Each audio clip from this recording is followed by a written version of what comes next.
So welcome to this week's video. We're going to talk about how to not care what other people think of you in a job interview and in general. This is a tough one, isn't it? Because you can say you don't care, but most of us, we care deep down because it's hard not to, right? We want to be liked by people and that's normal. So stay tuned.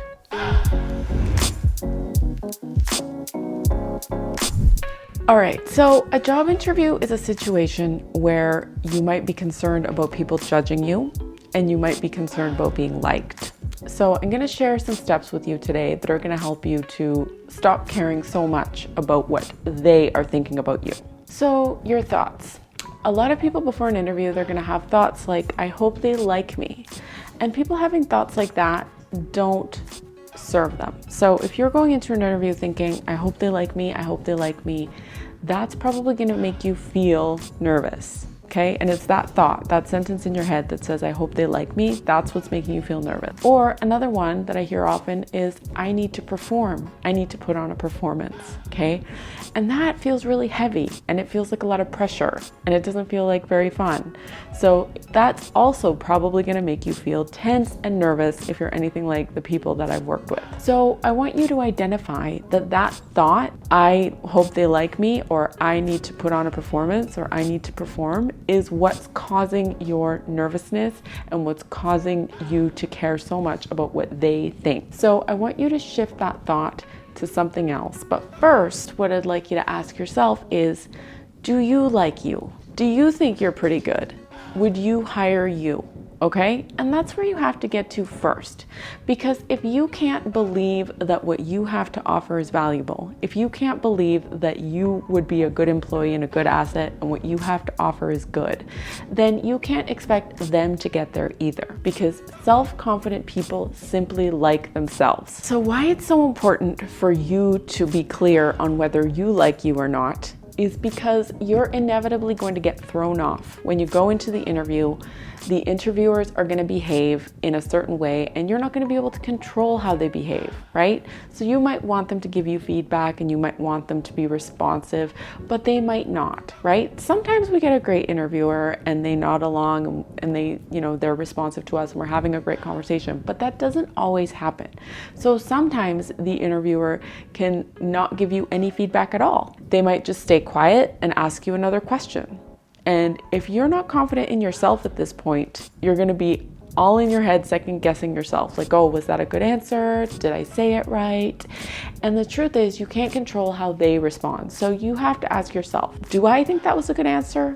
Do I feel confident in myself? Was that a good answer for me? And if it wasn't, you can say, well, I'll improve upon it next time. But what I want you to focus on is how you want to show up in the interview and how you are responding, okay? Because you can't control their reactions and what they do. So I want you to keep that in mind when you're interviewing and be prepared for people to throw you off because they will. And basically, you need to give yourself the approval. Because approving of yourself and liking yourself is your job. It's not anyone else's job, okay? And that's where you have to get to first, and that's where self-confidence comes from.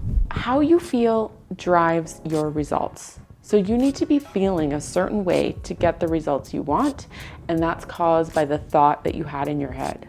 So if your thought was, I hope they like me, you're gonna feel nervous and you're gonna get a certain result. You wanna change that thought around, but you need to feel a certain way to get the result you want. So ideally, we want you to be feeling confident, feeling motivated, feeling inspired, feeling curious. Curious is a good one. You want to be in curious energy as to how you can help them. And you want to be excited. If you can get to any of those emotions, you're in a good spot to interview. So when you're in that place, you're going to drive a lot better results than if you're coming from a place of nervousness or tense or unworthiness or hesitance or desperation, right? And you'll see that the thoughts you think are going to cause those feelings for you. So if you're thinking, I hope they like me, that's going to cause nervousness. If you're thinking something like, I'm really curious as to how I can help them. I wonder what I'm going to be able to do for them. That's going to be coming from the feeling of curiosity, and you're going to be feeling motivated and confident to see how you can figure out how you can help them. Do you see the difference there? The way that you create those feelings for yourself is through how you choose to think. So a good indication of how you're feeling is what you're choosing to think. So what sentences in your head are you choosing to keep there? So before an interview, do you think to yourself, I hope they like me, or I have to put on a performance, or this is going to be a waste of time? Or what do you think before the interview? Get really, really present and really conscious of that thought or those thoughts that you're having. Okay, that's the first step. So if you're too focused on yourself, thinking about you and wondering if they're going to like you, and you're looking at the interviewers' faces, looking for them to see if you're doing it right or you're giving them the right answer, then that's not the best place to come from, and you're not going to drive the best results from there, okay? Because you're focused on you. So the key is to be focused on them and how you can help them. So you want to get into a discussion about what they're doing and how you can specifically apply what you know and what you bring to what they're working on. So they're going to go back to their desk, they're going to have a job to do, and they want to know how you, as the new hire, is going to come in and assist them with this. When you are focused on looking for external validation from somebody else, you can't control that and whether or not you get that, and it shouldn't matter. The problem with this is when you are relying on that external validation, all your focus is on is you and how you feel about yourself and what it means about you. And you can't really share or serve from that place because your mind is all on you. I hope I'm being clear on that. It's not just about the words that you say. People will come to me and they will want to tell me that they did exactly what they were supposed to do. They're like, I said it exactly how I was supposed to. And while you can do that, there is a lot more to it than just the words you say. For example, a guy goes up to a girl in a bar and he might say the words, "Can I buy you a drink?" She might say no. And then another guy might go up and say the exact same words. He might say, "Can I buy you a drink?" And she might say yes. So what's the difference between these two guys? So if the guy comes from an energy of hesitancy, of like, I'm pretty sure she's gonna say no, but I'm gonna try anyway, and he's just like, "Can I buy you a drink?" And he's all shy and, you know, not coming from a place of confidence, she's probably gonna be like, no, thank you, but thank you, right? Like, and if the guy comes up and he's just, you know, he's certain and he's kind of expecting her to say yes, and he's just like, "Can I buy you a drink?"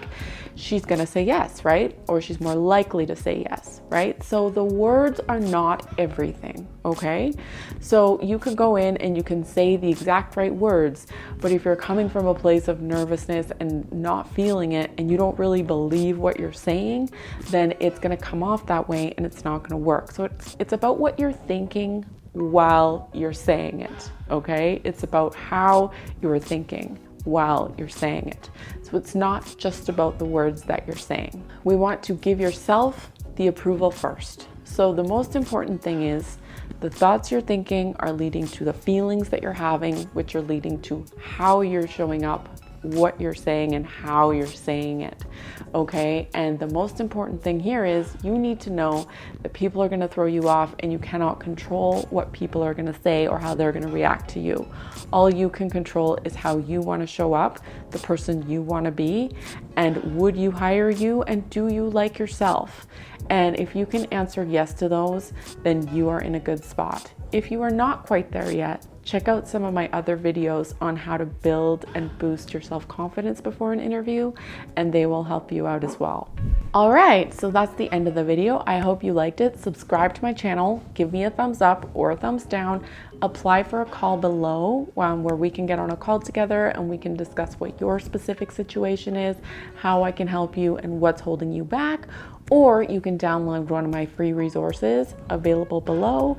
And if you want to check out more from me, just go to my website, www.nataliefisher.ca, and I will see you there. All right, see you next week. Bye. All right, that was improvised. That was pretty good, right? That was pretty good. I think so. All right, okay, next video.